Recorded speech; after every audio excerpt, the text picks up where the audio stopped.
see that wow. Drag to me is fun, you know, and obviously it's not natural or subtle. I've always been a fan of, you know, costumes, wigs, and makeup and stuff. As I said, that's kind of how I started. But I think that, especially in the world now, everybody's so politically correct, and a lot of fun is missing from it. You know, even in the gay community. Oh, well, you can't say that. You offend this. I mean, I had a group of clowns tell me that I was offensive to the clown family. You know, that I was ruining the clown name. I mean, that's fucking crazy. You know, you can't do anything anymore. My mother insisted that we stay true to our Spanish heritage, so my first words were, housekeeping. I think I'm exactly the same in or out of drag. You know, people are like, I have to get into character. No, I'm just as hateful and as nasty, but if I don't wear a wig, I'm called a hateful faggot. But if I wear a wig, it's called hysterical. So it's just the packaging to get away with murder. My name is Bianca, I'm from the deep south. Oh, them bitches can't handle my sassy ass mouth. Well, my experience on Drag Race was amazing because I won. I mean, that's the perk. First of all, being on the show and the fact that the show is so globally welcomed. You know, I mean, there's people all over the world. I've been able to travel the world because of the show. I think that what it's done is that it's brought drag into people's living rooms, and people realize that we're not all wanting to be women. Everyone is not transgendered. You know, that's a whole nother ball of wax. That it's just performance, and they get to see us, what, 80% of the show out of drag. So they start to realize that we're not these scary people that you can't relate to. We're just us, and we happen to wear wigs. I think what you've done is an amazing thing, and if you ever need anything, call a hateful bitch like me, even if it's for a laugh. I think what people love about the show is that it's despite the fact that we're in drag, it's kind of real. You know, you can relate to the people. And what I'm shocked by in America is that that's the only show like it. The rest of the world will see that nicer side. Are you prepared for that? You've been filming this? It's amazing to see how much bigger it's gotten, but I think that people have been a little more accepting, which is pretty amazing. Did you forget you were coming to court today dressed like that? You look like a damn roll of Scotch tape. Well, I thought it was... Don't piss on my leg and tell me it's raining. Nothing serious. You know, I always say that, you know, I'm a comedian and everything I'm saying should not be taken seriously. I want Bianca to finish a sentence without a joke. Okay. Courtney is an asshole. I think my love of hate is, I mean, it's not even hate, it's just honesty. So many people in this world are like, oh, you can't say that. You can say whatever the fuck you want. I'm a 40-year-old man, I've been through it, and what I'm speaking of is my experiences. I'm over here. Bring both eyes. I'm right here.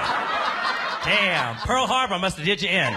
But I definitely think that, I mean, equal opportunity hater, yeah. I mean, I hate myself. You know, I'm the first one to make jokes about myself.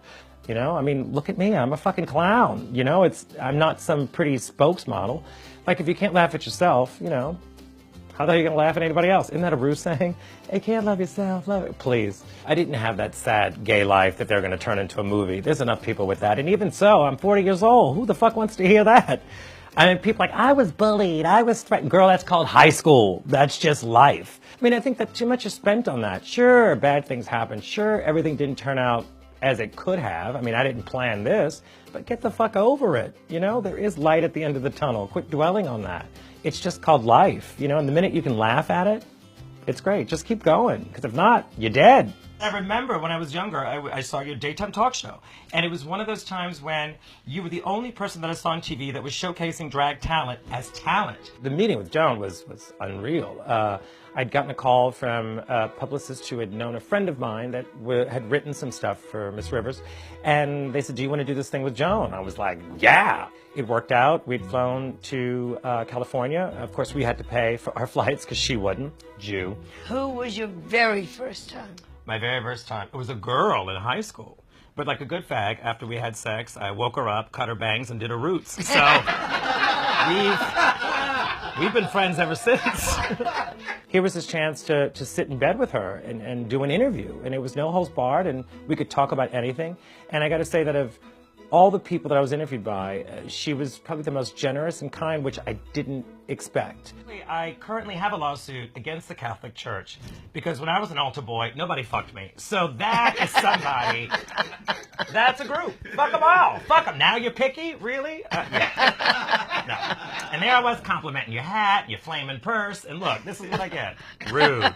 And she generally laughed. I mean, my favorite thing was when she was laughing. I was that, you know, 10-year-old boy going, she's fucking laughing at me. You know, that was surreal. And then she died.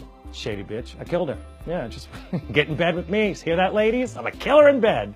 Dead, dead, dead. At what age did you know you were gay? I don't remember when I knew I was gay. I knew I was different. I was always called different. I'm the fourth out of 5 kids. So it was like you were called a fag before you were sucking dick. What I'm grateful for is that there's an opening to do it and to be out there and that people want to hear it. And I think that's definitely is what's missing in the world. I mean, to have somebody that's a loudmouth saying things that are insane. I mean, in America, you got me and you got Donald Trump.